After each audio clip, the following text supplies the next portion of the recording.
रख हौसला वो मंजर भी आएगा, रख हौसला वो मंजर भी आएगा, प्यासे के पास चलकर समुंदर भी आएगा, प्यासे के पास चलकर समुंदर भी आएगा।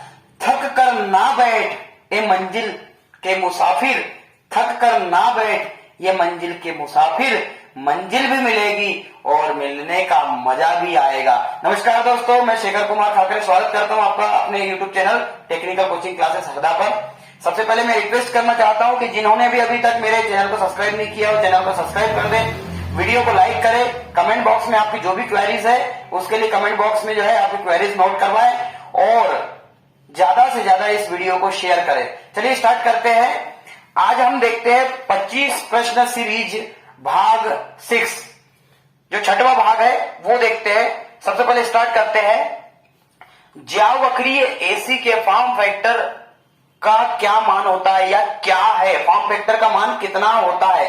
तो आपको सभी चीजें पता है कि फॉर्म फैक्टर और पीक फैक्टर दोनों जो होते हैं, एसी अल्टरनेटिंग करंट जो होता है आपका, जो अल्टरनेटिंग करंट होता है, जो इस तरीके से वेवफॉर्म बनती है, तो इसमें जो फॉर्म फैक्टर है और पीक फैक्टर है वो दोनों आपको पता होना चाहिए। तो यहां हमको क्वेश्चन आया, ये क्वेश्चन बहुत बार पूछा गया जेईई के एग्जाम में कि ज्यावक्रीय एसी के फॉर्म फैक्टर का मान क्या होता है। तो इसका मान कितना आएगा दोस्तों, 1.11 इसका जो है एक्चुअल मान आएगा।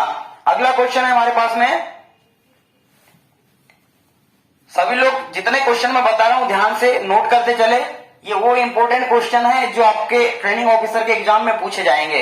अगला क्वेश्चन है हमारे सामने। सामग्री के बाहरी किनारों पर, सामग्री के बाहरी किनारों पर समांतर रेखाएं खींचने के लिए किस प्रकार के कैलिपर का उपयोग किया जाता है। आपको पता है कैलिपर कितने प्रकार के होते हैं, 2 प्रकार के कैलिपर होते हैं। यदि मैं बात करूं फाइनल, तो कुछ इस तरीके से जो है कैलिपर की संरचना होती है। ये जो होता है हमारा कुछ इस तरीके से जो नोक झुकी हुई रहती है, ये जो होता है आउटसाइड कैलिपर होता है। और इनसाइड कैलिपर की बात करूं तो इनसाइड कैलिपर कुछ इस तरीके से होता है। तो यहां पर पूछा गया है कि सामग्री के बाहरी किनारों पर समांतर रेखाएं खींचने के लिए किस प्रकार के कैलिपर का उपयोग किया जाता है। तो जो हमारे कैलिपर होते हैं मुख्यतः 2 प्रकार के जो कैलिपर हमने पढ़े, लेकिन 2 प्रकार के वो कैलिपर जो आपने अभी तक नहीं पढ़े हैं। तो हमारा जो ये कैलिपर है ये कितने प्रकार जो है, बी जो है इसका सही आंसर होगा, जेनी कैलिपर। जेनी कैलिपर जो है अपना बी आंसर आएगा। अगला क्वेश्चन है अपने पास में। तांबे के परमाणु के आबंध चक्र में, तांबे के परमाणु के आबंध चक्र में कितने इलेक्ट्रॉन्स होते हैं। तांबे के आबंध के परमाणु चक्र में कितने इलेक्ट्रॉन्स होते हैं। तो मुख्यतः कितने, 1 इलेक्ट्रॉन जो है तांबे के आबंध चक्र में होते हैं। अगला क्वेश्चन है हमारे पास में। संधारित्र के मान को कैसे कम किया जा सकता है। संधारित्र के मान को कैसे कम किया जा सकता है। तो आपको पता है प्लेट क्षेत्रफल को बढ़ाकर या प्लेटों के प्रतिरोध को बढ़ाकर, प्लेटों के मध्य की दूरी बढ़ाकर या उच्च परावैद्युत नियतांक पदार्थ का उपयोग करके। तो इसका फाइनली जो आंसर आएगा वो हमारा आएगा प्लेटों के मध्य दूरी बढ़ाकर। प्लेटों के मध्य दूरी बढ़ाकर जो है हम इसको कैपेसिटर के मान को कंट्रोल कर सकते हैं, है ना।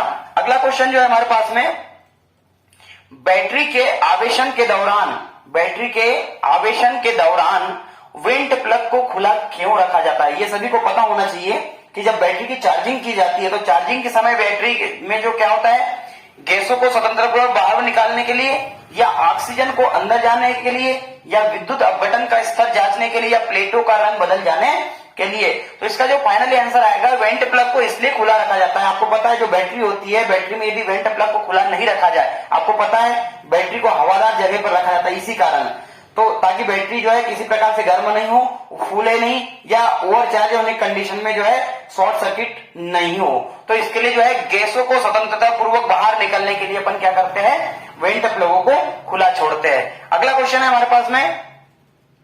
चांदी का विद्युत रासायनिक तुल्यांक क्या है। इसके पहले के वीडियो में भी मैंने आपसे ये क्वेश्चन बताया था। ये क्वेश्चन जेईई के 2017 के एग्जाम में आ चुका है। जेईई के 2017 के एग्जाम में ये क्वेश्चन पूछा गया था। दोबारा से रिपीट कर रहा हूं, चांदी का विद्युत रासायनिक तुल्यांक क्या होता है। तो क्या होता है चांदी का विद्युत रासायनिक तुल्यांक, 1.1182 mg पर कूलाम, मिलीग्राम प्रति कूलाम जो है इसका चांदी का विद्युत रासायनिक तुल्यांक होता है। अगला क्वेश्चन है, एसी परिपथ में कम शक्ति गुणांक, एसी परिपथ में कम शक्ति गुणांक जो है को कैसे बेहतर बनाया जाता है? पीएफ मतलब होता है पावर फैक्टर, शक्ति गुणांक। और आपको पता है पावर फैक्टर जो है cos फाई होता है, और cos फाई का मतलब क्या होता है? V upon Z. इसका फाइनली जो आंसर आता है V अपॉन जेड जो है। तो यहां पर हम बात कर रहे हैं पावर फैक्टर को कैसे बेहतर बनाया जा सकता है। तो इसका राइट आंसर क्या आएगा? संधारित्र को समांतर क्रम में जोड़कर यदि पैरेलल ऑपरेशन किया जाए कैपेसिटर का तो पावर फैक्टर को इंप्रूवमेंट किया जा सकता है। अगला क्वेश्चन है हमारे पास में 8वां क्वेश्चन। जो हथौड़ा आपके सामने दिया गया है, ये हथौड़ा कौन सा हथौड़ा है? तो ये सभी को पता है, चूंकि इसमें ये जो नॉब है इससे इसकी पहचान हो जाएगी। ये जो नॉब है इस तरीके से जो है बाहर निकली हुई है, मतलब ये कौन सा हथौड़ा है? क्ला हथौड़ा। यदि मैं बॉल पिन हैमर की बात करूं तो बॉल पिन हैमर कुछ हमारा इस तरीके से बनेगा। बॉल पिन हैमर जो है हमारा कुछ इस तरीके से बनता है, इस तरीके से जो है हमारा बॉल पिन हैमर बनता है। ठीक है, इस तरीके से जो है हमारा बॉल पिन हैमर, इसके ऊपर जो है बॉल लगी रहती है। तो ये चूंकि ये जो हथौड़ा है इस पे बॉल नहीं लगी, इस पे क्लॉ लगी हुई है, इसलिए इसका जो नाम आएगा वो क्या आएगा? क्ला हथौड़ा। बहुत बार ये क्वेश्चन पूछा गया है, इसलिए इस क्वेश्चन को भी रट लेना, ये क्वेश्चन एग्जाम में आने वाला है। अगला है आपका डीसी श्रृंखला एमसीबी का अनुप्रयोग कौन सा है? डीसी श्रृंखला एमसीबी का अनुप्रयोग कौन सा है? तो इसमें जो है आपको AC motor, DC motor, locomotive या वातानुकूलन। तो लोकोमोटिव जो होता है, आपको लोकोमोटिव पता है सभी को, जो रेलवे होता है उसमें लोकोमोटिव यूज किया जाता है। जो डीजल सेट होता है उसको लोकोमोटिव सेट कहा जाता है। तो लोकोमोटिव में जो है इसका यूज होता है। अगला जो है हमारे पास में, यदि किसी व्यक्ति को 20 मिली एम्पियर धारा का झटका प्राप्त होता है तो क्या प्रभाव पड़ेगा? कोई संवेदना नहीं होगी, या दर्दनाक झटका होगा, या हृदय आघात होगा, या बेहोश हो जाएगा। यदि किसी व्यक्ति को 20 मिली एम्पियर करंट का झटका प्राप्त होता है तो क्या प्रभाव पड़ेगा? सभी को पता है क्या होगा? ये दर्दनाक झटका होगा, क्योंकि आपको पता है मैक्सिमम जो है, यदि मैं बात करूं तो एक व्यक्ति को 90 वोल्ट तक का जो झटका है व्यक्ति सहन कर सकता है। एक यहां पर एक क्वेश्चन और बन रहा है कि मैक्सिमम कितना वोल्टेज जो है व्यक्ति सहन कर सकता है। तो 90 वोल्ट जो है, इतना जो वोल्टेज होता है, इसका यदि झटका लगे आपको तो आप सहन कर सकते हैं। लेकिन यदि इससे ऊपर हो गया तो फिर जो है आपको चोट भी आ सकती है। तो इसका जो फाइनल आंसर है, जो 20 मिली एम्पियर की बोल रहा है, करंट की वैल्यू बता रहा है, तो इसके लिए जो इसका राइट आंसर क्या होगा? दर्दनाक झटका। अगला क्वेश्चन हमारे पास में देखो, यहां में एक क्वेश्चन से 2-2, 3-3 क्वेश्चन बाहर निकल के आते हैं, तो सभी को बता रहा हूं, तो आप लोग जो है इसको ध्यान से देखें। अगला है कि 1000 वाट 240 वोल्ट, 1000 वाट 240 वोल्ट के विद्युत हीटर में उत्पन्न गर्मी की गणना करें यदि हीटर ने 5 मिनट काम किया है। मैंने एक वीडियो बनाया था, इसमें मैंने आपको बताया था जूल का जो नियम होता है, H proportional I square RT, H proportional I square RT जो था हमारा, ये जूल का जो नियम था। तो बस यही नियम हमको इसमें लगाना है, आपका जो मान है यहां पर निकल कर आ जाएगा। तो इसका जो फाइनल आंसर रहेगा क्या रहेगा? 71.6 किलो कैलोरी जो आपका फाइनली आंसर रहेगा। अगला क्वेश्चन है हमारा, ट्रांसफार्मर का क्या नाम है? जो ट्रांसफार्मर दिया गया है, ये ट्रांसफार्मर, ये कौन सा ट्रांसफार्मर है हमारा? इसका जो चित्र दिया है, ये कौन से प्रकार का ट्रांसफार्मर? तो सभी को पता है कि कौन से प्रकार का है? Core type transformer. Core type, क्योंकि इसमें जो कोर बनी हुई है, ये कोर स्पष्ट दिखाई दे रही है, ये जो है हमारा कोर टाइप ट्रांसफार्मर होगा। अगला जो क्वेश्चन है हमारे पास में वो है कि ट्रांसफार्मर तेल में नमी को रोकने के लिए ब्रीदर में किस सामग्री का उपयोग किया जाता है? ये सभी को पता है। इसका आंसर क्या आएगा? सभी बताओ। मैंने कल वीडियो बनाया था, उसमें भी ये क्वेश्चन था, कॉमन क्वेश्चन, ये भी बहुत बार पूछा गया है। क्या आएगा भाई? जल्दी बताओ इसका answer. Very good, silica gel जो है इसका फाइनली आंसर आएगा। अगला क्वेश्चन है आपके सामने,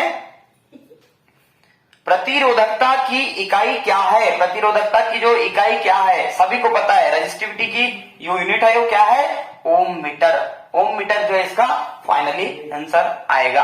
अगला क्वेश्चन है हमारे पास में, कंड्यूट सामग्री जो है जो इसमें दी गई है इसका क्या नाम है? ये जो कंड्यूट सामग्री दी है इसका क्या नाम है? तो ये जो है ये क्या है? एक बैंड है। कौन सा बैंड? ये है निरीक्षण बैंड। निरीक्षण बैंड जो है तो इसका नाम क्या जाएगा? निरीक्षण बैंड। इस टाइप के बहुत सारे क्वेश्चन है जिसके डायग्राम आपको दिए जाएंगे और आपको उसको पहचानना रहेगा। तो याद रखना, बहुत अच्छे से तैयारी करना है। इलेक्ट्रीशियन फिटर दोनों में ये बैंड जो है आया हुआ है। और पिछले साल के टीओ के एग्जाम में भी ये 2016 में जो टीओ हुआ था पिछले बार का, उस पेपर प्रीवियस ईयर पेपर में आप इसको ढूंढ लोगे, ये आपको उसमें आसानी से मिल जाएगा। तो उसमें भी पूछा गया था। अगला क्वेश्चन है हमारे पास में,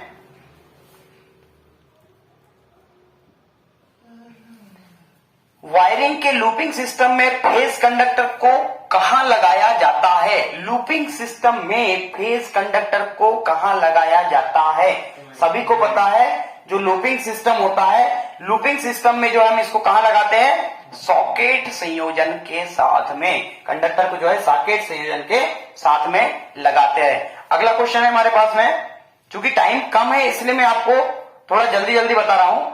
हीटर बेस प्लेट में विभिन्न स्थानों पर सुरक्षा खांचे का उद्देश्य क्या होता है? जो हीटर की बेस प्लेट होती है उसमें विभिन्न स्थानों पर जो सुरक्षा खांचे बने होते हैं, जो बेस प्लेट होती है कुछ इस तरीके से, इसमें जो है इस तरीके से सुरक्षा खांचे जो बने होते हैं, ये खांचे का उद्देश्य क्या होता है? तो क्या होगा इसका उद्देश्य? ऊष्मा को ठीक से विकिरित करना, या ऊष्मीय अवयव को दृढ़ता से रखना, या पात्रों को हीटर की प्लेट पर मजबूती से रखे, या हीटर अवयव को नुकसान से बचाए। तो इस सभी को पता है कि जो ऊष्मीय अवयव है, जो हीटिंग एलिमेंट है, उसको दृढ़ता से बांधे रखने के लिए जो है इसका उपयोग किया जाता है। तो इसका फाइनली आंसर क्या आएगा? बी जो है इसका फाइनली आंसर आ जाएगा। अगला क्वेश्चन है हमारे पास में, शॉर्ट सर्किट टेस्ट द्वारा ट्रांसफार्मर में किस हानि का निर्धारण किया जाता है? तो ये सभी को पता है, कॉपर लॉस जो है वो शॉर्ट सर्किट टेस्ट के द्वारा करते। और यदि ओपन सर्किट टेस्ट की बात आती है, ओपन सर्किट टेस्ट, तो ओपन सर्किट टेस्ट में लौह हानि जो है वो देखी जाती है। लौह हानि जो है ओपन सर्किट टेस्ट में, या हम कह सकते हैं हिस्टेरेसिस हानि जो है इसको भी जो है देखा जाता है। अगला क्वेश्चन है हमारे पास, ये याद रखना है, क्वेश्चन बहुत बार पूछा गया है। अगला क्वेश्चन है हमारे पास में, माइक्रोवेव ओवन में मैग्नेट्रॉन ट्यूब का क्या कार्य होता है? माइक्रोवेव सिग्नल को बढ़ाना, या हर आधे चक्र में ध्रुवता बदलना, मतलब पोलैरिटी चेंज करना, या दोलन और खाना पकाने की आवृत्ति का उत्पादन करना, या माइक्रोवेव ऊर्जा को विद्युत ऊर्जा में परिवर्तित करना। जल्दी बताओ इसका उत्तर क्या आएगा? नहीं, बिल्कुल नहीं, ये उत्तर नहीं है इसका, ये भी नहीं है। हाँ, ये है इसका उत्तर, दोलन और खाना पकाने की आवृत्ति का उत्पादन करना, इसका फाइनली आंसर आ जाएगा। अगला क्वेश्चन है हमारे पास में, ट्रांसफार्मर में कंजर्वेटर का कार्य क्या होता है? सभी को पता है, मैंने कल बता दिया था, मैं दोबारा से नहीं बता रहा हूं। क्या है इसका फाइनली आंसर? क्या है? ट्रांसफार्मर में कंजर्वेटर का काम क्या होता है? तो क्या होता है? लोड भिन्नता के कारण तेल स्तर के विस्तार की अनुमति देना। और आपको पता है, मैंने कल पूछा था कि कंजर्वेटर में क्या भरा जाता है, ये भी एक क्वेश्चन है। याद रखना, कंजर्वेटर में तेल भरा जाता है ना। तो इसका राइट आंसर क्या होगा? लोड भिन्नता के कारण तेल स्तर के विस्तार की अनुमति देना। अगला क्वेश्चन है हमारे पास में, कार्यस्थल पर होने वाली दुर्घटना या चोट कहलाती है? कार्यस्थल पर होने वाली दुर्घटना या चोट कहलाती है, क्या कहलाएगी भाई? सभी को पता है, व्यवसायिक खतरा। व्यवसायिक खतरा जो है इसका राइट आंसर होगा। अगला क्वेश्चन है हमारे पास में, देखो सेफ्टी प्रकाशन के कम से कम 5 क्वेश्चन आते हैं, याद रखना, इसलिए इसकी तैयारी अच्छे से करना। अगला क्वेश्चन है हमारे पास में कि स्वच्छता संबंधित खतरे के कारण क्या होता है? हाथों का दूषित होना, या फॉल्स होना, या गर्म या तेज सतह होना, या इनमें से कोई भी नहीं। 22 का, तो इसका फाइनली आंसर जो आएगा वो क्या आएगा? हाथों का दूषित होना। यदि स्वच्छता संबंधित खतरे का मुख्य कारण क्या है? हाथ यदि आपके पॉल्यूशन रहित है, पोल्यूटेड है, तो जो है सबसे अधिक जो है स्वच्छता का खतरा होगा। अगला क्वेश्चन है हमारे पास में, बड़े डीसी जनरेटर में घुमावदार क्षतिपूर्ति क्यों प्रदान की जाती है? तो उसका कारण क्या आएगा? आर्मेचर रिएक्शन को बेअसर करना। आर्मेचर रिएक्शन जो होती है उसको बेअसर करने के लिए। अगला क्वेश्चन है अपने पास में कि डीसी जनरेटर में तरंग वाइंडिंग की विशेषता क्या होती है? मोस्ट इंपॉर्टेंट क्वेश्चन, लिख के ले लो, ये क्वेश्चन एग्जाम में आएगा। डीसी जनरेटर में तरंग वाइंडिंग की विशेषता क्या होती है? सभी को पता है तरंग वाइंडिंग, वेव वाइंडिंग जिसको कहते हैं अपन, क्या बोलते हैं? वेव वाइंडिंग जो है उसमें कम करंट और हाई वोल्टेज के लिए जो है वेव वाइंडिंग का यूज किया जाता है। यदि वहीं की वहीं लैप वाइंडिंग की यदि बात करते तो उसमें क्या होता? हाई करंट और कम वोल्टेज होता। लेकिन यहां पर क्या पूछा है हमको? तरंग वाइंडिंग मतलब वेव वाइंडिंग के बारे में पूछा है, इसलिए क्या होगा? कम धारा उच्च वोल्टेज का इसमें उपयोग होगा। अगला लास्ट क्वेश्चन है अपना कि डीसी मोटर के प्रकारों को नाम दे। ये कौन से प्रकार की डीसी मोटर? देखा, क्वेश्चन बहुत ज्यादा कंफ्यूज करते हैं, समझ में नहीं आएगा कि पूछा क्या है, इसलिए क्वेश्चन को बहुत गंभीरता से और गौर से पढ़ना, नहीं तो हर बार की तरह इस बार भी जो है हम वापस आएंगे, जो अच्छा नहीं लगेगा बिल्कुल। तो हमको इस बार आर या तो पार, केवल टीओ के पार होना है, इसलिए याद रखना, इसकी अच्छे से तैयारी करना। डीसी मोटर से कम 7 से 8 क्वेश्चन जो है पूछते हैं। तो अपना लास्ट क्वेश्चन है, डीसी मोटर के प्रकारों को नाम दे। तो ये कौन से प्रकार की डीसी मोटर है? ये है अपने salt shunt compound motor. DC motor कितने प्रकार की होती है ये भी आपसे पूछ सकते हैं। तो आपको सभी को पता है कि डीसी मोटर कितने प्रकार की होती है? श्रेणी मोटर, शंट मोटर और कंपाउंड मोटर, 3 प्रकार की डीसी मोटर जो अपनी यूज की जाती है। तो वीडियो यदि अच्छा लगा हो तो प्लीज आप वीडियो को लाइक कीजिए, चैनल को सब्सक्राइब कीजिए और अधिक से अधिक तैयारी करने वाले छात्रों तक ये वीडियो को पहुंचाइए ताकि आपकी वजह से किसी का भला हो जाए। धन्यवाद।